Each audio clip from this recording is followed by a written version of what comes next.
Hello, magandang araw sa inyong lahat mga kababayan.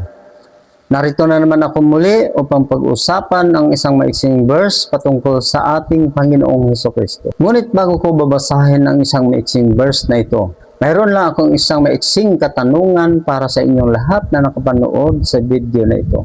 Sino si Jesus para sa iyo? Ano ang pagkakilala mo sa ating Panginoon? Siya ba ay tao lang? Siya ba ay propeta lang? O siya ay anak ng Diyos para sa iyo? O kaya siya ba ay Diyos para sa iyo?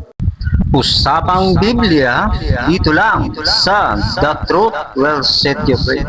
Bakit ko pa ito na itatanong sa inyo kung sino ba si Jesus para sa inyo?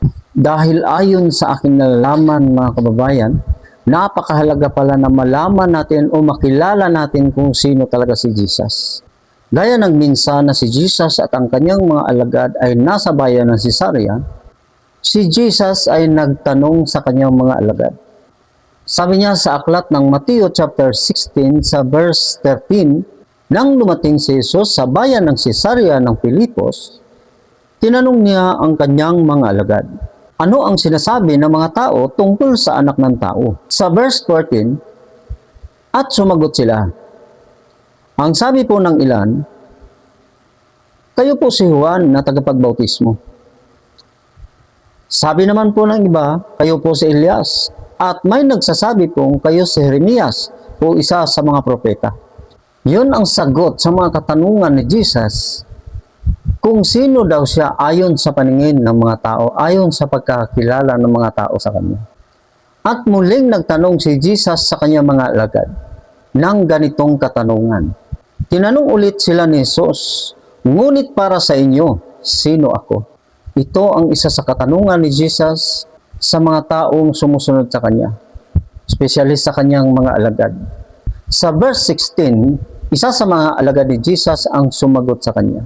Sumagot si Simon Pedro, kayo po ang Kristo, ang anak ng Diyos na buhay. Yun ang sagot ni Pedro sa ating Panginoon. Kayo ang Kristo, ang anak ng Diyos na buhay. So ngayon mga kababayan, ano naman ang reaksyon ni Jesus dito sa kasagutan ni Pedro sa kanyang mga katanungan? Sa verse 17, sinabi sa kanya ni Jesus, mapalad ka Simon, na anak ni Jonas, sapagkat ang katotohanan ito'y hindi inihayag sa iyo ng sinumang tao, kundi ng aking Ama na nasa langit. So malinaw mga kababayan, napakahalaga pala na makilala natin kung sino talaga si Jesus.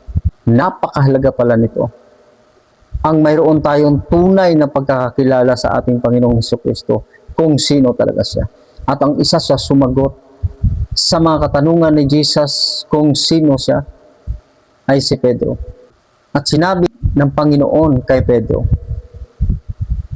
mapalad ka Simon, na anak ni Jonas, sapagkat ang katotohanan ito'y hindi hinihayag sa iyo ng sino mang tao, kundi ng aking Ama na nasa langit. At sinasabi ko sa iyo, ikaw ay Pedro, at sa ibabaw ng batong ito, itatayo ko ang aking iglesia. At ang pintuan ng daigdig ng mga patay ay hindi magtatagumpay laban sa kanya. Ibibigay ko sa iyo ang mga susi ng kaharian ng langit. Ang ipagbabawal mo sa lupa ay ipagbabawal sa langit, at ang ipapahintulot mo sa lupa ay ipapahintulot din sa langit. So ganito mga kababayan, napakahalaga pala ang makilala natin kung sino talaga itong ating Panginoong Hesukristo. Napakahalaga pala ang tunay na pagkakakilala sa Kanya. So ayon dito sa sinabi ng Panginoon, dahil itong si Pedro ang tunay na nakakakilala sa Kanya, sinabi ng Panginoon, ibibigay ko sa iyo ang mga susi. Mga susi ang ibibigay ng Panginoon doon kay Pedro na tunay na nakakakilala sa ating Panginoon. Mga susi ng kaharian ng langit ang kanyang ibinibigay kay Pedro. Kaya doon sa mga naniniwala na si Jesus ay tao lang, ayon dito sa ating binasa, kulang ang inyong pagkakakilala sa ating Panginoon.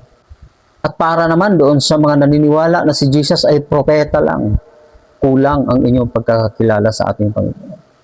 Dahil ang tunay na nakakakilala sa ating Panginoon ay si Pedro. Pinatunayan ito ni Jesus na ang taong nakakilala sa kanya, hindi magtatagumpay ang kamatayan doon sa taong lubusang nakakilala sa ating Panginoon. Siya sa atin mo ang buong katotohanan kung sino siya. Kasi kung tao lang ang pagkakilala mo sa kanya, kulang ang pagkakakilala mo sa kanya. At kung propeta lang ang pagkakakilala mo sa kanya, kulang ang pagkakakilala mo sa ating Panginoon. Dahil ang totoo, si Jesus ang anak ng Diyos na buhay. Siya ang Kristo. Siya ang Mesiyas. Siya ang tagapagligtas ng sangkatauhan. At wala nang iba.